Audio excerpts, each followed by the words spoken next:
Arrivée dernière du jeu de confort ce mardi 14 mars, Elodie a été éliminée de Koh-Lanta, le feu sacré. La Belge qui a divisé les téléspectateurs de TF1 revient sur son aventure lors d'un entretien à Télé Loisirs. Impitoyable feu sacré. Pour ce 4e épisode de l'édition 2023 de Koh-Lanta, surprise, le jeu de confort a été joué non par équipe mais individuellement, avec une élimination directe pour le candidat arrivé dernier.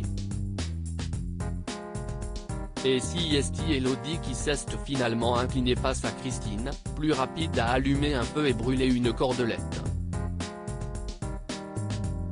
La candidate belge qui a fait massivement réagir le public par sa malchance au tirage au sort, 3 à boules noires, et par son gros coup de gueule la semaine passée, nous a accordé un entretien.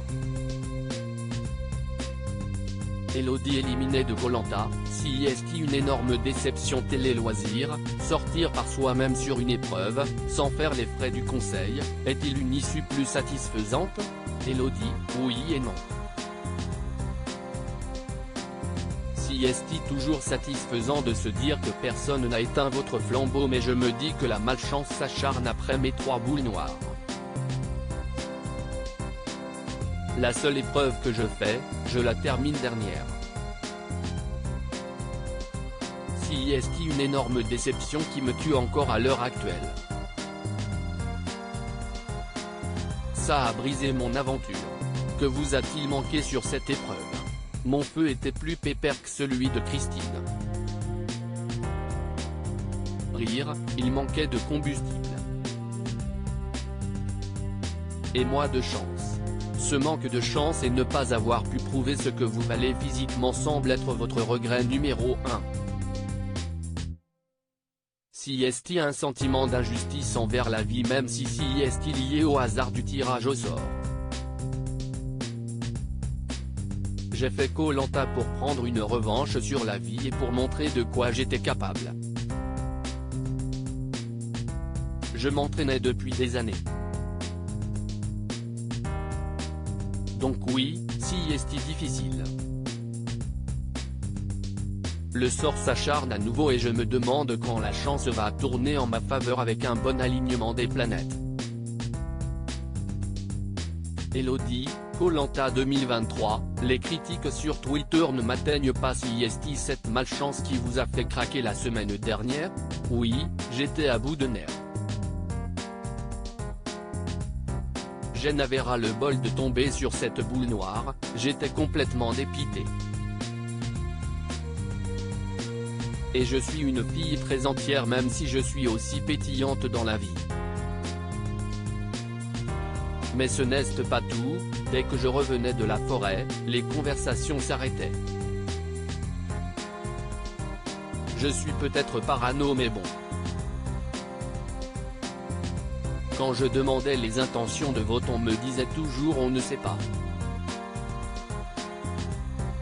Je regarde Koh-Lanta depuis assez longtemps pour savoir que j'étais sur la sellette. Donc je n'étais pas bien en effet. Avez-vous été rassuré sur votre place dans la tribu en voyant Alexandre être éliminé au conseil?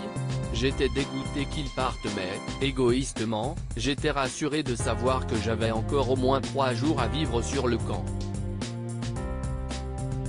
À partir de ce conseil, j'avais décidé d'arrêter d'être négative. J'en avais même parlé à Martin, Julie et Christine. Ils m'ont mis un bon coup de pied aux fesses pour que je retrouve le sourire.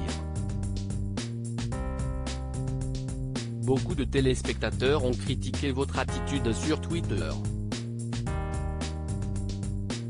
Qu'avez-vous à leur répondre? La production nous a briefé longuement sur l'attitude à adopter et nous a conseillé de ne rien lire. Mais je suis curieuse. Rire, ça ne fait jamais plaisir mais ces critiques ne m'atteignent pas. Les gens ne voient pas tout ce qui se passe sur l'île. 90 minutes d'épisode, si 3 jours de survie. Donc si facile de critiquer derrière son écran. Tout ça ne me fait ni chaud ni froid. À lire aussi Elodie, Koh-Lanta, Le Feu Sacré, a déjà participé à une autre émission télé.